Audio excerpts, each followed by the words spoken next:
Venus and Adonis. By William Shakespeare. Even as the sun with purple-colored face had ta'en his last leave of the weeping morn, rose-cheeked Adonis hied him to the chase. Hunting he loved, but love he laughed to scorn.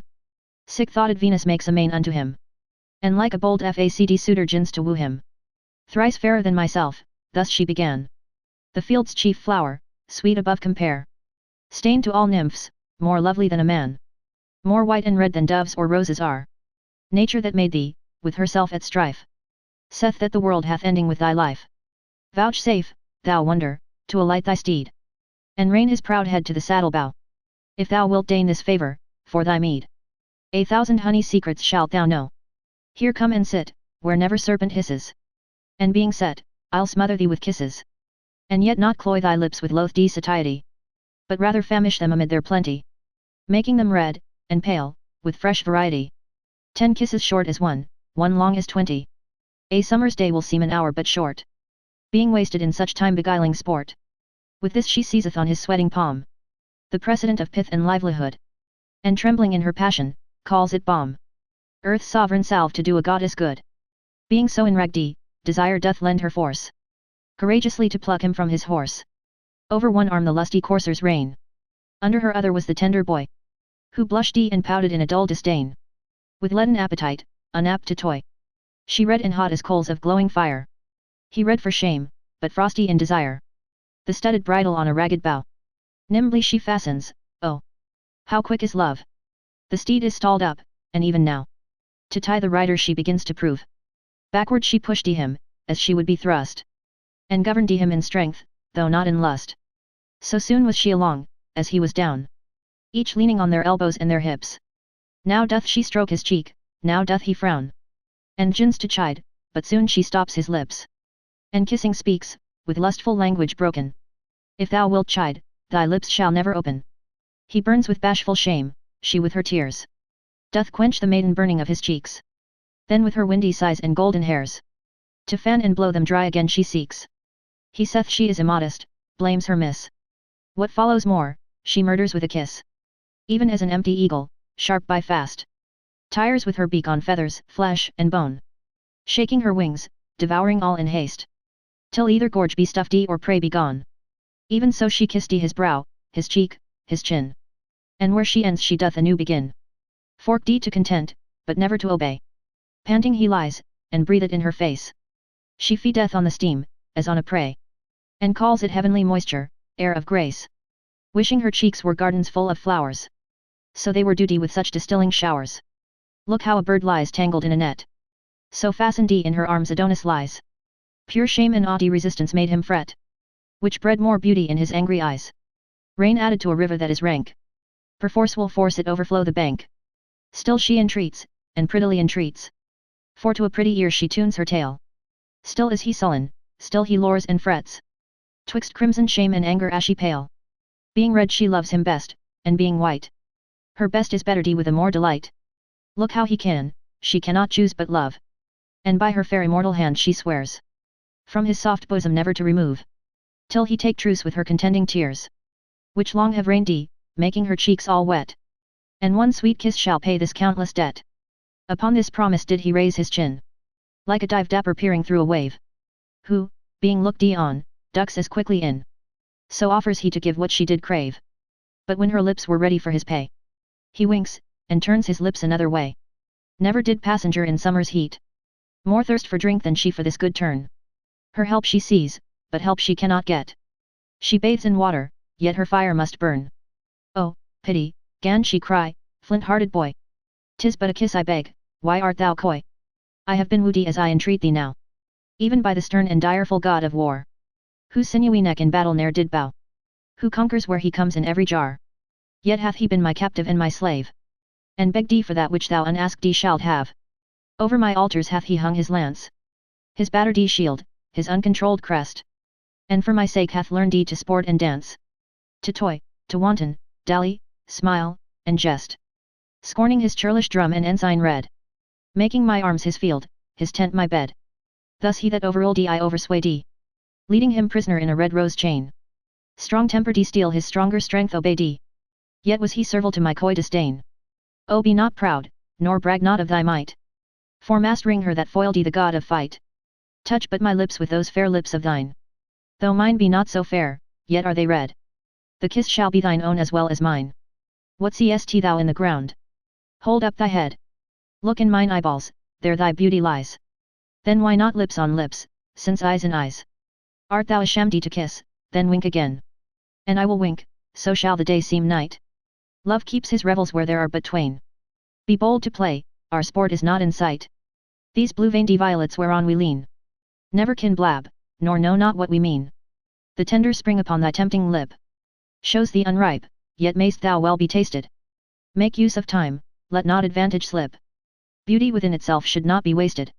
Fair flowers that are not gathered in their prime rot, and consume themselves in little time. Were I hard favoured, foul, or wrinkled old, ill-nurtured, crooked, churlish, harsh in voice, o'er-worn, despised, rheumatic, and cold, thick-sided, barren, lean, and lacking juice, then mightst thou pause, for then I were not for thee. But having no defects, why dost abhor me? Thou canst not see one wrinkle in my brow. Mine eyes are grey and bright, and quick in turning. My beauty as the spring doth yearly grow. My flesh is soft and plump, my marrow burning. My smooth moist hand, were it with thy hand felt, would in thy palm dissolve, or seem to melt. Bid me discourse, I will enchant thine ear. Or like a fairy, trip upon the green. Or like a nymph, with long dishevelled hair, dance on the sands, and yet no footing seen. Love is a spirit all compact of fire. Not gross to sink, but light, and will aspire. Witness this primrose bank whereon I lie. These forceless flowers like sturdy trees support me. Two strengthless doves will draw me through the sky. From morn till night, even where I list to sport me. Is love so light, sweet boy, and may it be, that thou shouldst think it heavy unto thee? Is thine own heart to thine own face affected? Can thy right hand seize love upon thy left? Then woo thyself, be of thyself rejected. Steal thine own freedom, and complain on theft. Narcissus so himself forsook, and died to kiss his shadow in the brook.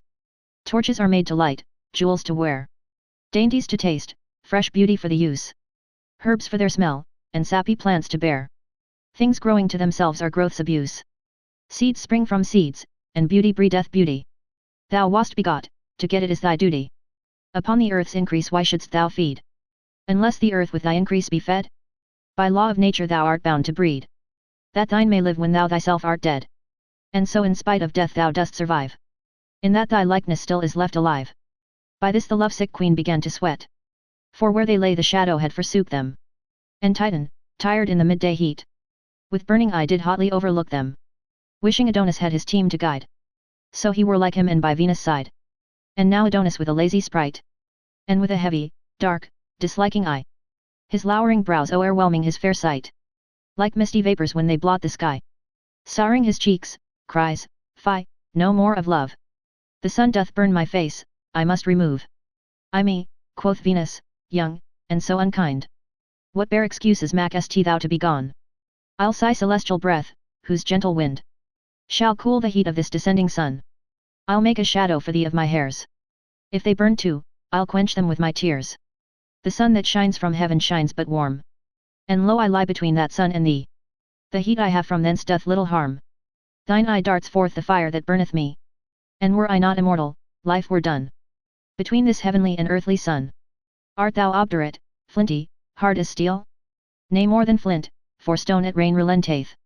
Art thou a woman's son and canst not feel what 'tis to love, how want of love tormenteth? O had thy mother borne so hard a mind, she had not brought forth thee, but died unkind. What am I that thou shouldst contemn me this? Or what great danger dwells upon my suit? What were thy lips the worse for one poor kiss? Speak, fair, but speak fair words, or else be mute. Give me one kiss, I'll give it thee again.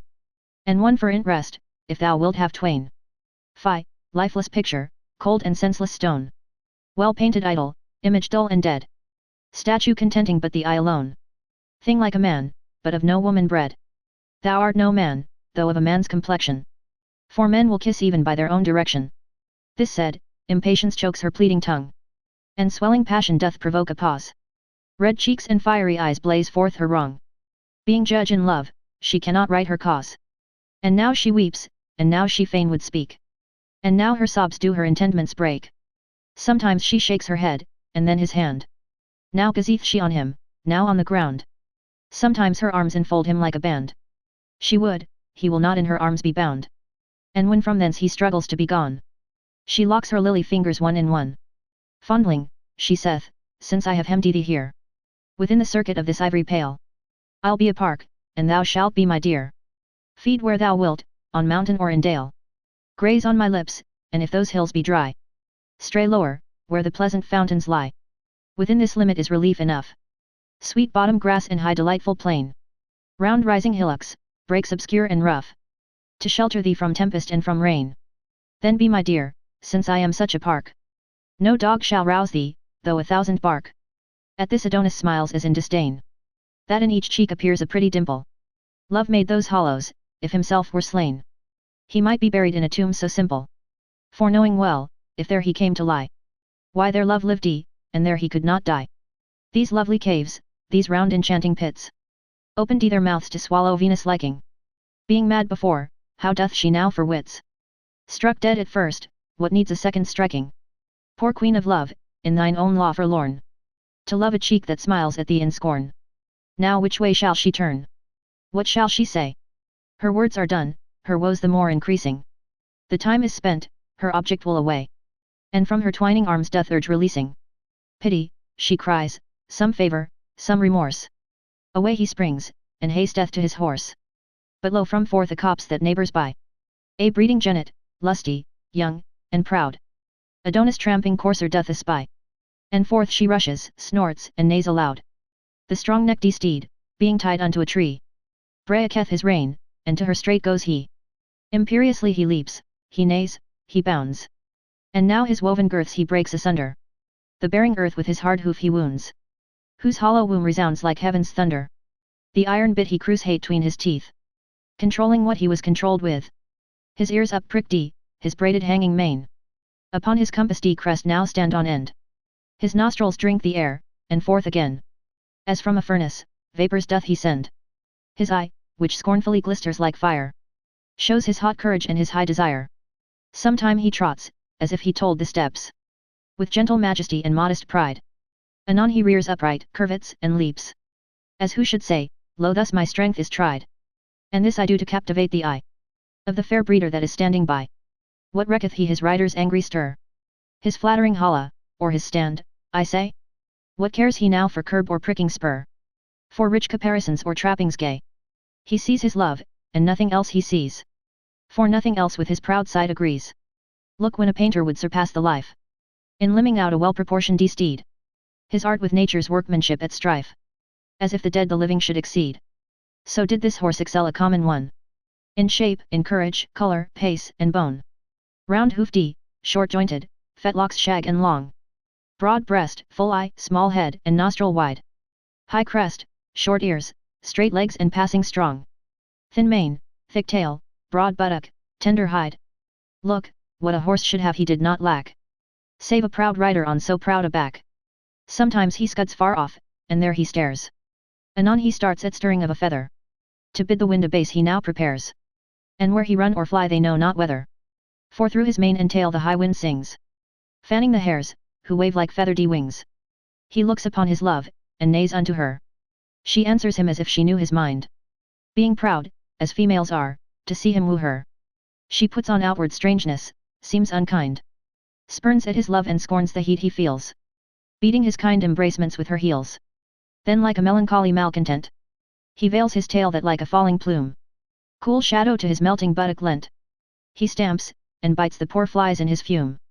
His love, perceiving how he was enragged, grew kinder, and his fury was assuaged. His testy master goeth about to take him, when lo the unbacked breeder, full of fear, jealous of catching, swiftly doth forsake him. With her the horse, and left Adonis there. As they were mad, unto the wood they hie them, outstripping crows that strive to overfly them. All swoln with chafing, down Adonis sits, banning his boisterous and unruly beast. And now the happy season once more fits, that lovesick love by pleading may be blessed. For lovers say, the heart hath treble wrong, when it is barred the aidance of the tongue. An oven that is stopped or river stayed burneth more hotly, swelleth with more rage. So of concealed sorrow may be said, free vent of words love's fire doth assuage. But when the heart's attorney once is mute, the client breaks, as desperate in his suit. He sees her coming, and begins to glow. Even as a dying coal revives with wind. And with his bonnet hides his angry brow. Looks on the dull earth with disturbed mind. Taking no notice that she is so nigh. For all askance he holds her in his eye. Oh, what a sight it was, wistly to view. How she came stealing to the wayward boy. To note the fighting conflict of her hue. How white and red each other did destroy. But now her cheek was pale, and by, it flashed forth fire, as lightning from the sky. Now was she just before him as he sat.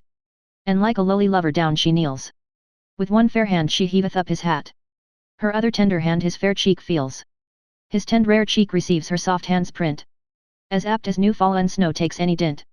Oh, what a war of looks was then between them. Her eyes petitioners to his eyes suing. His eyes saw her eyes, as they had not seen them. Her eyes wooed still, his eyes disdained the wooing. And all this dumb play had his acts made plain. With tears, which, chorus-like, her eyes did rain. Full gently now she takes him by the hand.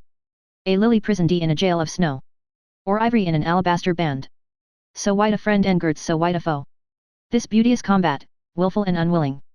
Showed like two silver doves that sit a-billing. Once more the engine of her thoughts began. O fairest mover on this mortal round! Would thou wert as I am, and I a man. My heart all whole as thine, thy heart my wound. For one sweet look thy help I would assure thee. Though nothing but my body's bane would cure thee. Give me my hand, saith he, why dost thou feel it? Give me my heart, saith she, and thou shalt have it. Oh, give it me lest thy hard heart do steal it. And being stealed, soft sighs can never grave it. Then love's deep groans I never shall regard. Because Adonis' heart hath made mine hard. For shame, he cries, let go, and let me go. My day's delight is past, my horse is gone. And 'tis your fault I am bereft him so. I pray you hence, and leave me here alone. For all my mind, my thought, my busy care, is how to get my palfrey from the mare. Thus she replies, thy palfrey as he should. Welcomes the warm approach of sweet desire. Affection is a coal that must be cooled, else, suffered, it will set the heart on fire. The sea hath bounds, but deep desire hath none. Therefore no marvel though thy horse be gone. How like a jade he stood tied to the tree. Servilely mastered with a leathern rein. But when he saw his love, his youth's fair fee, he held such petty bondage in disdain. Throwing the base thong from his bending crest. Enfranchising his mouth, his back, his breast. Who sees his true love in her naked bed? Teaching the sheets a whiter hue than white. But when his glutton eye so full hath fed, his other agents aim at like delight? Who is so faint that dare not be so bold? To touch the fire, the weather being cold? Let me excuse thy courser, gentle boy. And learn of him, I heartily beseech thee. To take advantage on presented joy. Though I were dumb, yet his proceedings teach thee. O learn to love, the lesson is but plain. And once made perfect, never lost again. I know not love, quoth he, nor will not know it. Unless it be a bore, and then I chase it. 'Tis much to borrow, and I will not owe it. My love to love is love but to disgrace it. For I have heard, it is a life and death. That laughs and weeps, and all but with a breath. Who wears a garment shapeless and unfinished, who plucks the bud before one leaf put forth. If springing things be any jot diminished, they wither in their prime, prove nothing worth. The colt that's backed and burdened being young, loseth his pride, and never waxed strong. You hurt my hand with wringing. Let us part. And leave this idle theme, this bootless chat. Remove your siege from my unyielding heart. To love's alarms it will not ope the gate. Dismiss your vows, your feigned tears, your flattery. For where a heart is hard they make no battery. What, canst thou talk, quoth she, hast thou a tongue?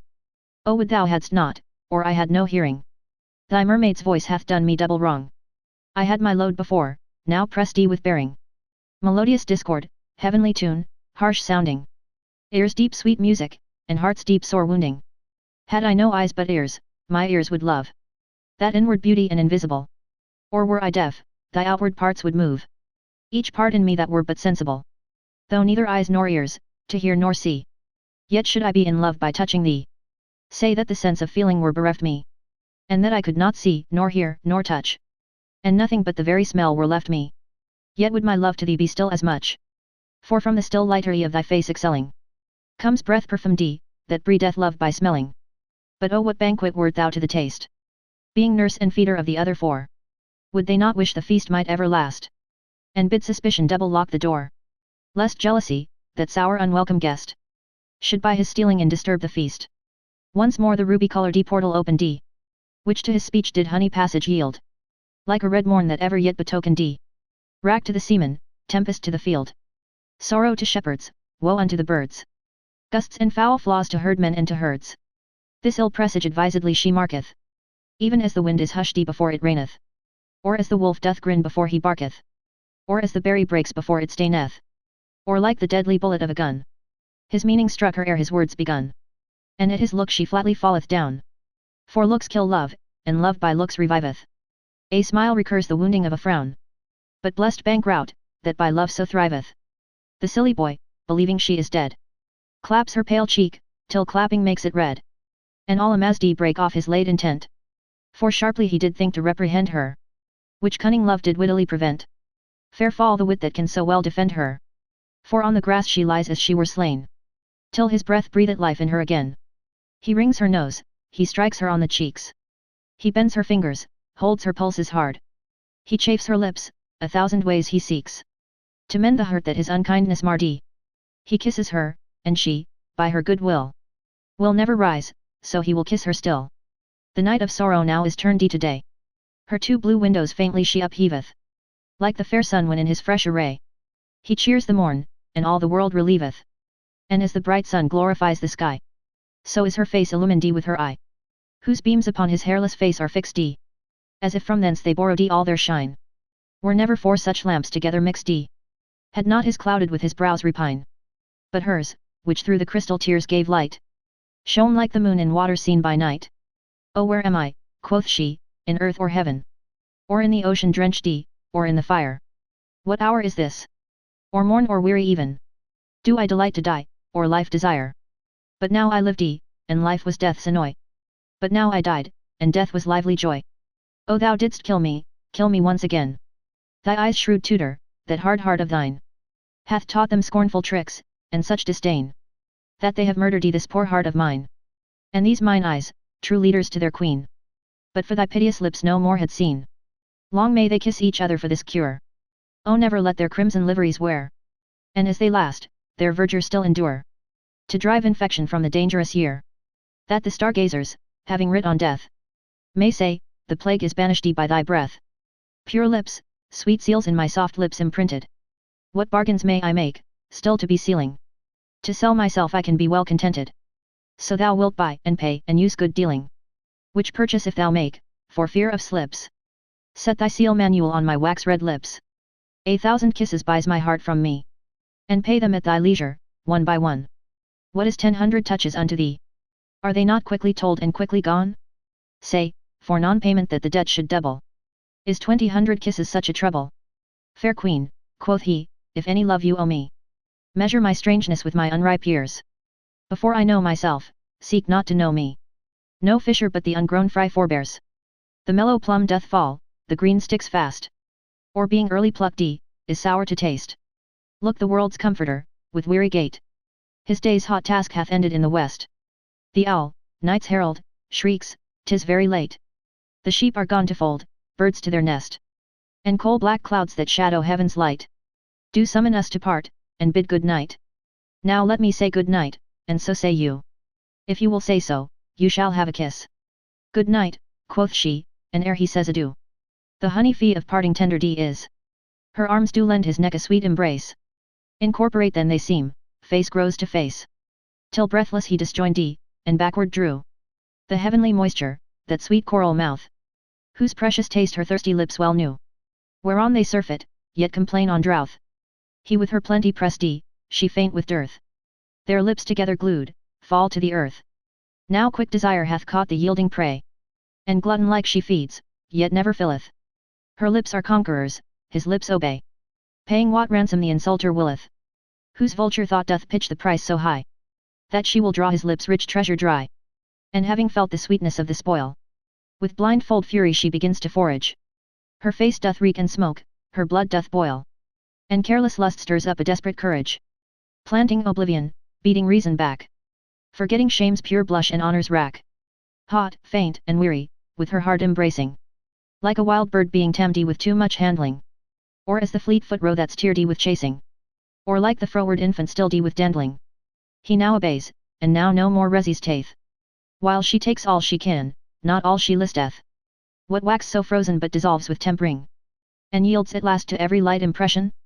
Things out of hope are compassed oft with vent ring. Chiefly in love, whose leave exceeds commission. Affection faints not like a pale fact coward. But then woos best when most his choice is froward. When he did frown, oh had she then gave over. Such nectar from his lips she had not sucked. Foul words and frowns must not repel a lover. What though the rose have prickles, yet 'tis plucked. Were beauty under 20 locks kept fast. Yet love breaks through, and picks them all at last. For pity now she can no more detain him. The poor fool prays her that he may depart. She is resolved no longer to restrain him. Bids him farewell, and look well to her heart. The which by Cupid's bow she doth protest. He carries thence encaged in his breast. Sweet boy, she says, this night I'll waste in sorrow. For my sick heart commands mine eyes to watch. Tell me, love's master, shall we meet tomorrow? Say, shall we? Shall we? Wilt thou make the match? He tells her no, tomorrow he intends to hunt the boar with certain of his friends. The boar, quoth she, whereat a sudden pale, like lawn being spread upon the blushing rose, usurps her cheek, she trembles at his tail, and on his neck her yoking arms she throws. She sinketh down, still hanging by his neck. He on her belly falls, she on her back. Now is she in the very lists of love. Her champion mounted for the hot encounter. All is imaginary she doth prove. He will not manage her, although he mount her. That worse than Tantalus is her annoy. To clip Elysium and to lack her joy. Even as poor birds, deceived with painted grapes, do surfeit by the eye and pine the maw. Even so she languisheth in her mishaps. As those poor birds that helpless berries saw. The warm effects which she in him finds missing. She seeks to kindle with continual kissing. But all in vain, good queen, it will not be. She hath essayed as much as may be proved. Her pleading hath deserved a greater fee. She's love, she loves, and yet she is not loved. Fie, fie, he says, you crush me, let me go. You have no reason to withhold me so. Thou hadst been gone, quoth she, sweet boy, ere this. But that thou toldst me thou wouldst hunt the boar. Oh be advised, thou knowest not what it is. With javelin's point a churlish swine to gore. Whose tushes never sheathed he wheteth still. Like to a mortal butcher, bent to kill. On his bow back he hath a battle set. Of bristly pikes, that ever threat his foes. His eyes like glowworms shine when he doth fret. His snout digs sepulchres where'er he goes. Being moved, he strikes whatever is in his way. And whom he strikes his crooked tushes slay. His brawny sides, with hairy bristles armed, are better proof than thy spear's point can enter. His short thick neck cannot be easily harmed. Being ireful, on the lion he will venture. The thorny brambles and embracing bushes. As fearful of him, part, through whom he rushes. Alas, he not esteems that face of thine. To which love's eyes pay tributary gazes. Nor thy soft hands, sweet lips, and crystal ain. Whose full perfection all the world amazes. But having the advantage, wondrous dread. Would root these beauties as he roots the mead. Oh let him keep his loathsome cabin still. Beauty hath naught to do with such foul fiends. Come not within his danger by thy will. They that thrive well, take counsel of their friends. When thou didst name the boar, not to dissemble. I feared thy fortune, and my joints did tremble. Didst thou not mark my face, was it not white? Sawest thou not signs of fear lurk in mine eye? Grew I not faint, and fell I not downright? Within my bosom, whereon thou dost lie. My boding heart pants, beats, and takes no rest. But like an earthquake, shakes thee on my breast. For where love reigns, disturbing jealousy doth call himself affection's sentinel. Gives false alarms, sugsteth mutiny. And in a peaceful hour doth cry kill, kill. Distempering gentle love in his desire. As air and water do abate the fire. This sour informer, this bait-breeding spy. This canker that eats up love's tender spring. This carry tale, dissentious jealousy. That sometime true news, sometime false doth bring. Knocks at my heart, and whispers in mine ear. That if I love thee, I thy death should fear. And more than so, presenteth to mine eye the picture of an angry chafing boar. Under whose sharp fangs on his back doth lie an image like thyself, all stained with gore. Whose blood upon the fresh flowers being shed doth make them droop with grief and hang the head. What should I do, seeing thee so indeed? That tremble at imagination? The thought of it doth make my faint heart bleed. And fear doth teach it divination. I prophesy thy death, my living sorrow. If thou encounter with the boar tomorrow. But if thou needs wilt hunt, bruld by me. Uncouple at the timorous flying hare. or at the fox which lives by subtlety, or at the roe which no encounter dare. Pursue these fearful creatures o'er the downs, and on thy well-breathed horse keep with thy hounds. And when thou hast on foot the purblind hare, mark the poor wretch, to overshoot his troubles. How he outruns the wind, and with what care he cranks and crosses with 1,000 doubles. The many musets through the which he goes are like a labyrinth to amaze his foes. Sometime he runs among a flock of sheep, to make the cunning hounds mistake their smell. And sometime where earth-delving conies keep, to stop the loud pursuers in their yell. And sometime sorteth with a herd of deer. Danger deviseth shifts, wit waits on fear, for there his smell with others being mingled. The hot scent snuffing hounds are driven to doubt, ceasing their clamorous cry, till they have singled with much ado the cold fault cleanly out. Then do they spend their mouths, echo replies, as if another chase were in the skies. By this, poor Wat, far off upon a hill, stands on his hinder legs with listening ear, to hearken if his foes pursue him still. Anon their loud alarums he doth hear, and now his grief may be compared well to one sore sick that hears the passing bell. Then shalt thou see the dubadabbled wretch turn, and return, indenting with the way. Each envious briar his weary legs do scratch, each shadow makes him stop, each murmur stay. For misery is trodden on by many, and being low never relieved by any. Lie quietly, and hear a little more. Nay, do not struggle, for thou shalt not rise to make thee hate the hunting of the boar. Unlike myself thou hearest me moralize, applying this to that, and so to so. For love can comment upon every woe. Where did I leave? No matter where, quoth he. Leave me, and then the story aptly ends. The night is spent. Why, what of that, quoth she. I am, quoth he, expected of my friends. And now 'tis dark, and going I shall fall. In night, quoth she, desire sees best of all. But if thou fall, oh then imagine this. The earth, in love with thee, thy footing trips, and all is but to rob thee of a kiss. Rich praise make true men thieves, so do thy lips. Make modest Diane cloudy and forlorn, lest she should steal a kiss and die forsworn. Now of this dark night I perceive the reason. Cynthia for shame obscures her silver shine, till forging nature be condemned of treason. For stealing moulds from heaven, that were divine, wherein she framed thee, in high heaven's despite, to shame the sun by day and her by night. And therefore hath she bribed the destinies, to cross the curious workmanship of nature, to mingle beauty with infirmities, and pure perfection with impurity feature, making it subject to the tyranny of mad mischances and much misery, as burning fevers, agues pale and faint, life-poisoning pestilence and frenzies would, the marrow-eating sickness, whose attaint disorder breeds by heating of the blood, surfeits, impose thumbs, grief, and damned despair. Swear nature's death, for framing thee so fair, and not the least of all these maladies, but in 1 minute's fight brings beauty under both favor, savor, hue, and qualities, whereat th impartial gazer late did wonder, are on the sudden wasted, thought he and done, as mountain snow melts with the midday sun. Therefore despite of fruitless chastity, love-lacking vestals and self-loving nuns, that on the earth would breed a scarcity, and barren dearth of daughters and of sons, be prodigal, the lamp that burns by night, dries up his oil to lend the world his light. What is thy body but a swallowing grave, seeming to bury that posterity, which by the rights of time thou needs must have, if thou destroy them not in dark obscurity? If so, the world will hold thee in disdain. Sith in thy pride so fair a hope is slain, so in thyself art made away a mischief worse than civil home-bred strife, or theirs whose desperate hands themselves do slay, or butcher sire that reaves his son of life.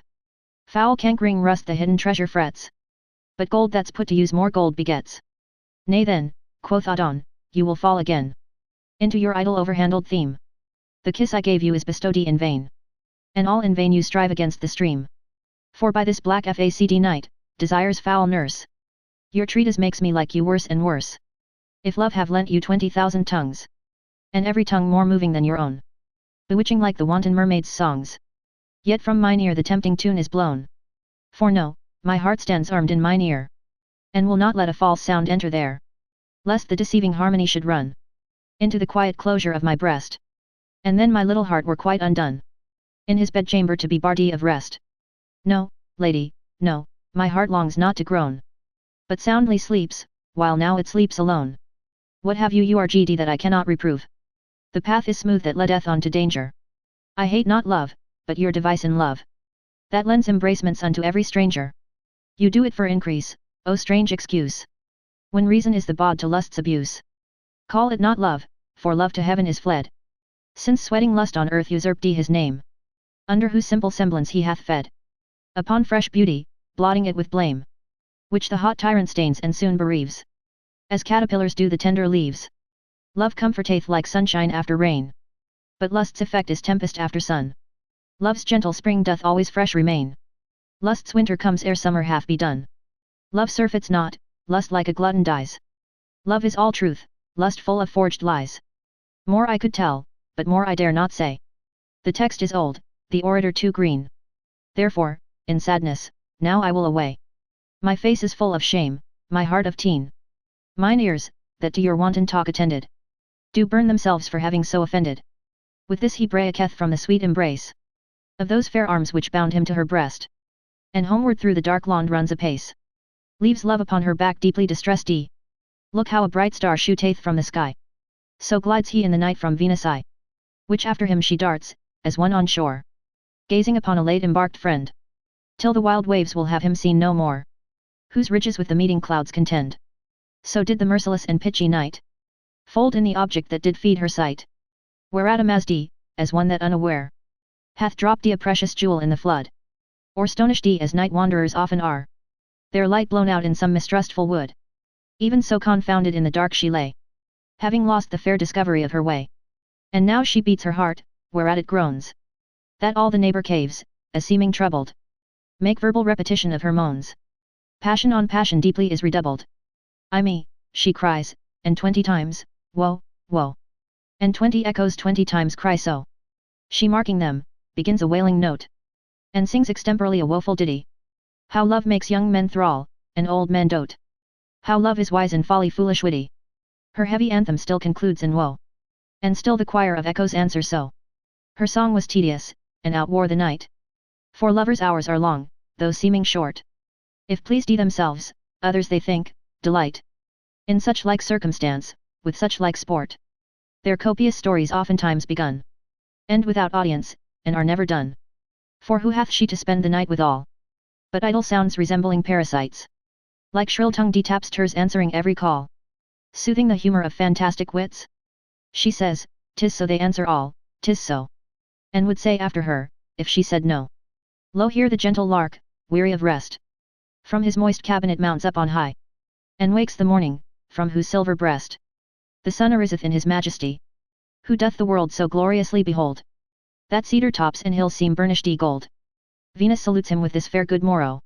O thou clear God, and patron of all light, from whom each lamp and shining star doth borrow the beauteous influence that makes him bright.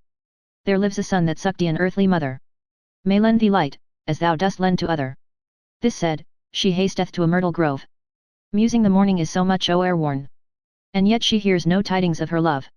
She hearkens for his hounds and for his horn, anon she hears them chant it lustily, and all in haste she coasteth to the cry.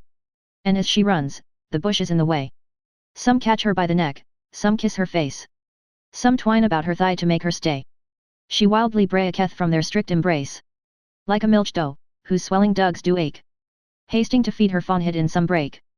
By this she hears the hounds are at a bay, whereat she starts like one that spies an adder, wreathed up in fatal folds just in his way, the fear whereof doth make him shake and shudder.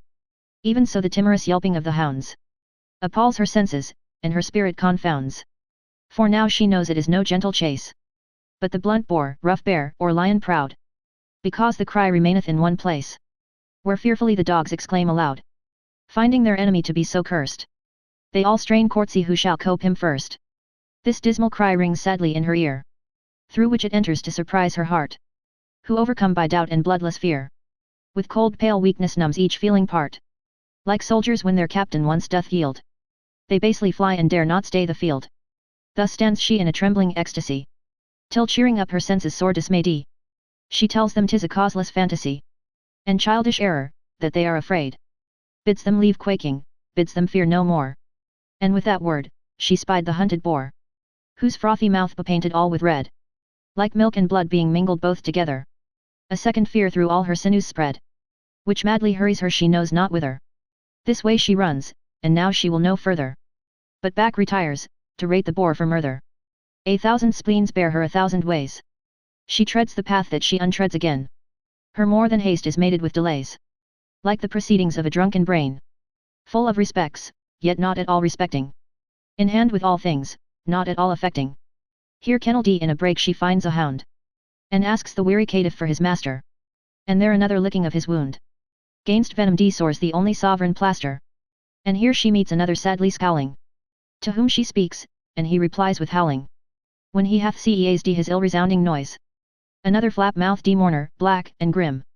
Against the welkin volleys out his voice. Another and another answer him. Clapping their proud tails to the ground below. Shaking their scratched ears, bleeding as they go. Look how the world's poor people are amazed. At apparitions, signs, and prodigies. Whereon with fearful eyes they long have gazed. Infusing them with dreadful prophecies.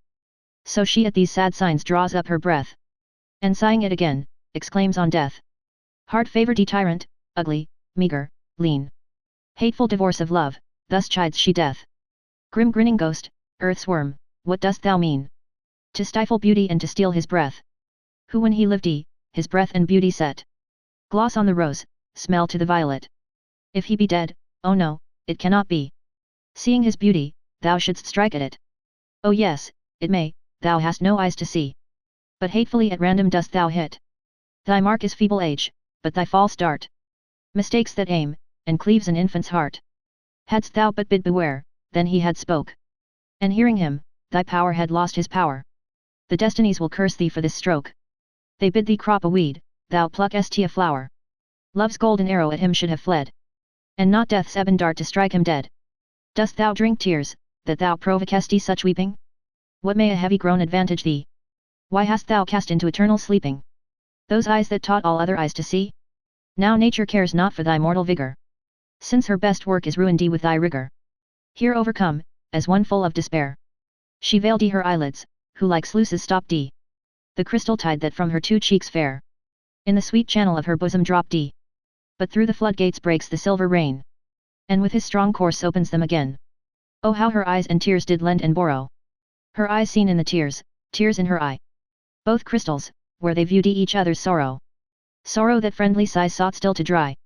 But like a stormy day, now wind, now rain. Sighs dry her cheeks, tears make them wet again. Variable passions throng her constant woe. As striving who should best become her grief. All entertained each passion labours so. That every present sorrow seemeth chief. But none is best, then join they all together.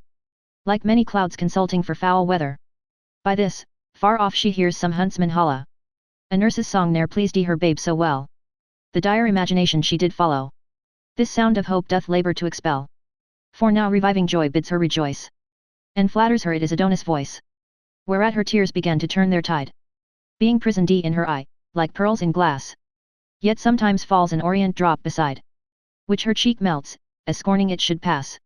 To wash the foul face of the sluttish ground. Who is but drunken when she seemeth drowned?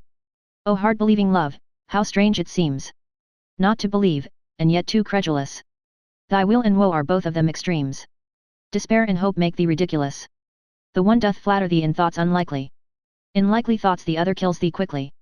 Now she unweaves the web that she hath wrought. Adonis lives, and death is not to blame. It was not she that called him all to naught. Now she adds honours to his hateful name. She cleaps him king of graves, and grave for kings. Imperious supreme of all mortal things. No, no, quoth she, sweet death, I did but jest. Yet pardon me, I felt a kind of fear. When as I met the boar, that bloody beast.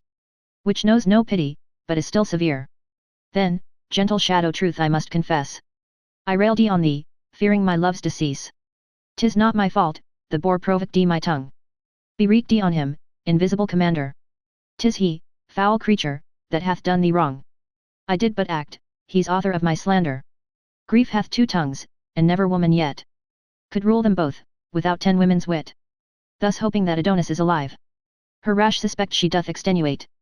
And that his beauty may the better thrive. With death she humbly doth insinuate. Tells him of trophies, statues, tombs, and stories. His victories, his triumphs and his glories. O love, quoth she, how much a fool was I. To be of such a weak and silly mind. To wail his death who lives, and must not die. Till mutual overthrow of mortal kind. For he being dead, with him is beauty slain. And beauty dead, black chaos comes again. Fie, Fie, fond love, thou art as full of fear as one with treasure laden, hemmed with thieves. Trifles unwitnessed with eye or ear. Thy coward heart with false bethinking grieves. Even at this word she hears a merry horn. Whereat she leaps that was but late forlorn. As falcon to the lure, away she flies. The grass stoops not, she treads on it so light. And in her haste unfortunately spies the foul boar's conquest on her fair delight. Which seen, her eyes, as murdered with the view, like stars ashamed of day, themselves withdrew. Or as the snail, whose tender horns being hit, shrinks backwards in his shelly cave with pain. And there all smothered up, in shade doth sit, long after fearing to creep forth again.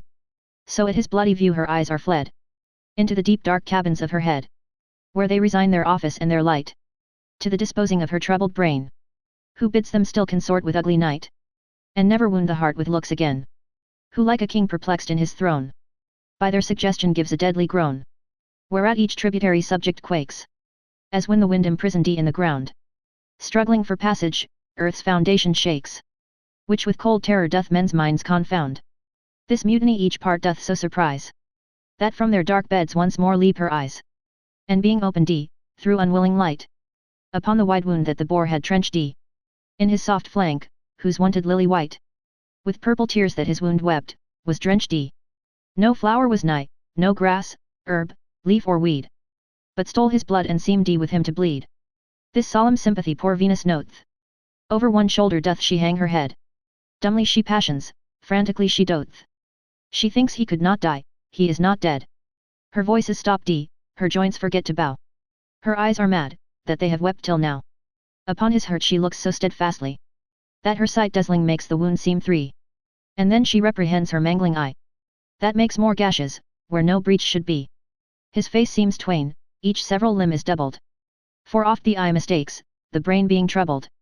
My tongue cannot express my grief for one. And yet, quoth she, behold two Adonis dead. My sighs are blown away, my salt tears gone. Mine eyes are turned to fire, my heart to lead. Heavy hearts lead, melt at mine eyes red fire. So shall I die by drops of hot desire. Alas poor world, what treasure hast thou lost? What face remains alive that's worth the viewing? Whose tongue is music now? What canst thou boast of things long since, or anything ensuing? The flowers are sweet, their colours fresh and trim. But true sweet beauty lived and died with him. Bonnet nor veil henceforth no creature wear. Nor sun nor wind will ever strive to kiss you. Having no fair to lose, you need not fear. The sun doth scorn you, and the wind doth hiss you. But when Adonis lived sun and sharp air lurked like two thieves, to rob him of his fare. And therefore would he put his bonnet on, under whose brim the gaudy sun would peep. The wind would blow it off, and being gone, play with his locks, then would Adonis weep. And straight, in pity of his tender years, they both would strive who first should dry his tears. To see his face the lion walked along behind some hedge, because he would not fear him. To recreate himself when he hath sung, the tiger would be tame and gently hear him. If he had spoke, the wolf would leave his prey, and never fright the silly lamb that day.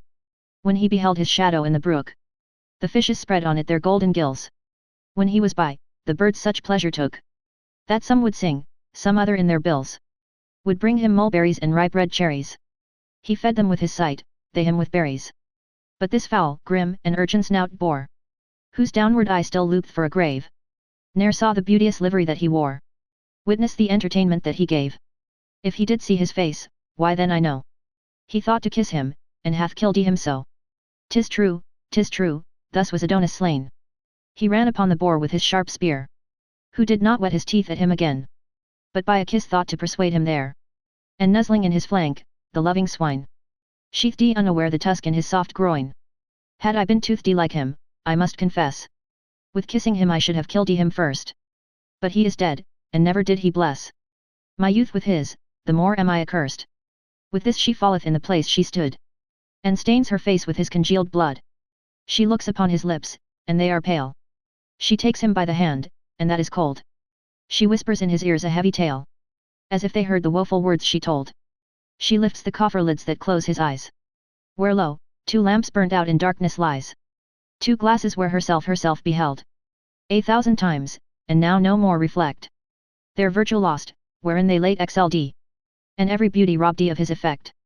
Wonder of time, quoth she, this is my spite, that thou being dead, the day should yet be light. Since thou art dead, lo here I prophesy.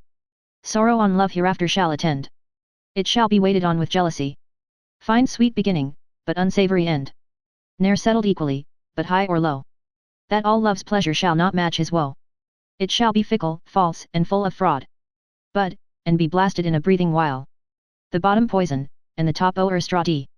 With sweets that shall the truest sight beguile. The strongest body shall it make most weak. Strike the wise dumb, and teach the fool to speak. It shall be sparing, and too full of riot. Teaching decrepit age to tread the measures. The staring ruffian shall it keep in quiet. Pluck down the rich, enrich the poor with treasures. It shall be raging mad, and silly mild. Make the old become a child. It shall suspect where is no cause of fear.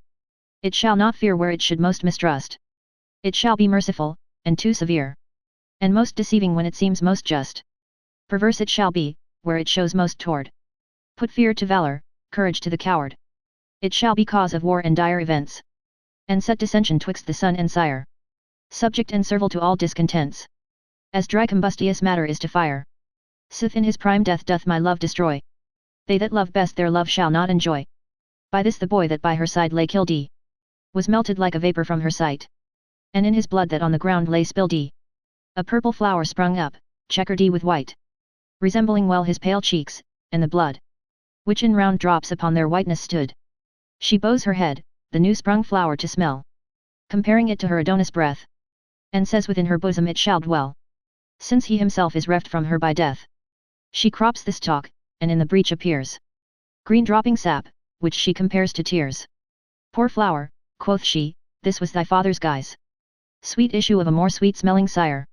For every little grief to wet his eyes. To grow unto himself was his desire. And so 'tis thine, but no, it is as good. To wither in my breast as in his blood. Here was thy father's bed, here in my breast. Thou art the next of blood, and 'tis thy right. Lo in this hollow cradle take thy rest. My throbbing heart shall rock thee day and night. There shall not be 1 minute in an hour wherein I will not kiss my sweet love's flower. Thus weary of the world, away she hies. And yokes her silver doves, by whose swift aid their mistress mounted through the empty skies. In her light chariot quickly is conveyed holding their course to Paphos, where their queen means to immure herself and not be seen. Finus.